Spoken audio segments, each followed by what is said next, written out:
Now Solomon built his own house for 13 years, and he brought it to perfection. And he built the house from the forest of Lebanon, 100 cubits in length, and 50 cubits in width, and 30 cubits in height, with 4 walkways between columns of cedar. For he had hewn the cedar trees into columns. And he clothed the entire vaulted room with panels of cedar. And it was supported by 45 columns. Now one row held 15 columns, each positioned opposite another, and looking toward one another, with equal spacing between the columns. And above the columns there were square beams equal in all things. And he made a portico of columns, 50 cubits in length and 30 cubits in width, and another portico, facing the greater portico, with columns and with crossbeams upon the columns. He also made the portico of the throne, in which is the tribunal. And he overlaid it with cedar wood, from the floor even to the summit. And in the midst of the portico, there was a small house, where he would sit in judgment, similar in workmanship. He also made a house for the daughter of Pharaoh, whom Solomon had taken as wife, of the same work and type as this portico. All was of precious stones, which had been sawed by a particular standard and measure, as much within as without, from the foundation even to the summit of the walls, and outside even to the great atrium. Now the foundations were of precious stones, great stones of 8 or 10 cubits. And above these, there were precious stones, of equal measure, which had been cut in a manner similar to boards of cedar. And the great atrium was round, with 3 rows of cut stones and 1 row of cut cedar, even as it also was in the interior atrium of the house of the Lord, and in the portico of the house. And King Solomon sent and brought Hiram of Tyre, the son of a widowed woman, from the tribe of Naphtali, whose father was a Tyrian, an artisan in brass, and full of wisdom, and understanding, and knowledge in order to form every work of brass. And when he had gone to King Solomon, he wrought all his work. And he cast 2 columns of brass. Each column was 18 cubits in height, and a line of 12 cubits encompassed both columns. Also, he made 2 heads of molten brass, which would be set upon the tops of the columns. One head was 5 cubits in height, and the other head was 5 cubits in height. And there was something like a network of chains, woven together in a wonderful manner. Both heads of the columns were cast, and 7 rows of little nets traversed one head, and 7 little nets were on the other head. And he finished the columns with 2 rows all around each network, so that these covered the heads, which were at the top, with pomegranates. And he did in like manner to the second head. Now the heads that were at the top of the columns, in the portico of 4 cubits, had been fabricated with the work of lilies. And again, there were other heads at the tops of the columns above, in accord with the measure of the column opposite the netting. And there were 200 of the pomegranates, in rows around the second head. And he stationed the 2 columns in the portico of the temple. And when he had stationed the column on the right, he called its name Jachin.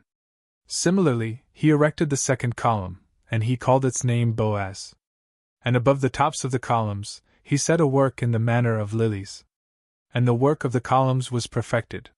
He also made a molten sea, of 10 cubits from brim to brim, rounded on all sides. Its height was 5 cubits, and a thin rope of 30 cubits wrapped it all around. And a sculpted work under the brim encircled it for 10 cubits going around the sea. There were 2 rows cast of striated sculptures. And it was standing upon 12 oxen, of which 3 were looking toward the north, and 3 toward the west, and 3 toward the south, and 3 toward the east. And the sea above was over them. And their posteriors were entirely hidden within. And the basin was the thickness of 3/12. And its brim was like the brim of a chalice, or like the outturned petal of a lily. It contained 2,000 baths. And he made 10 bases of brass. Each base was 4 cubits in length, and 4 cubits in width, and 3 cubits in height. And the work itself of the bases was engraved, and there were sculptures between the junctures. And between the little crowns and the edges, there were lions, and oxen, and cherubim, and similarly in the junctures above. And under the lions and oxen were something like bands of brass hanging down. And each base had 4 wheels, with axles of brass. And at the 4 sides were something like little arms, under the cast basin, facing away from one another. Also, the mouth of the interior of the basin was at the top of the head. And what was visible outside was of 1 cubit all around, and altogether it had 1 cubit and a half. Now at the corners of the columns were diverse engravings. And the spaces between the columns were square, not round. And the 4 wheels, which were at the 4 corners of the base, were joined to one another under the base. The height of one wheel held 1 cubit and a half. Now these were the kind of wheels such as are often made for a chariot. And their axles, and spokes, and tires, and centers were all cast. And the 4 little arms, which were at each corner of a base, were cast and joined together as part of the base itself. And at the summit of the base, there was a round stand of 1/2 cubit, fabricated so that the basin could be placed upon it, having its engravings, and various sculptures of its own. He also engraved those plates, which were of brass. And at the corners were cherubim, and lions, and palm trees standing out, as if in the likeness of a man, so that they seemed not to be engraved, but placed adjacent on all sides. In this manner, he made 10 bases with the same casting and measure, and very similar engravings. He also made 10 hand basins of brass. One hand basin contained 4 baths, and was of 4 cubits. And each basin he set upon a base, which is 10 bases. And he stationed the 10 bases, 5 to the right side of the temple, and 5 to the left. And the sea he placed to the right side of the temple, opposite the east, toward the south. Then Hiram made cooking pots, and trays, and small hooks. And he completed all the work of King Solomon in the temple of the Lord. The 2 columns, and the 2 cords of the heads over the tops of the columns, and the 2 networks which covered the 2 cords that were above the tops of the columns. And the 400 pomegranates for the 2 networks, 2 turnings of pomegranates for each network, in order to cover the cords of the heads, which were above the tops of the columns. And the 10 bases, and the 10 basins on the bases. And the 1 sea, and the 12 oxen under the sea. And the cooking pots, and the trays, and the small hooks. All of the items that Hiram made for King Solomon, for the house of the Lord, were of gold and brass. In the open regions near the Jordan, the king cast these, in the clay soil between Succoth and Zarethan. And Solomon positioned all the items. But because of its exceedingly great amount, the brass was not weighed.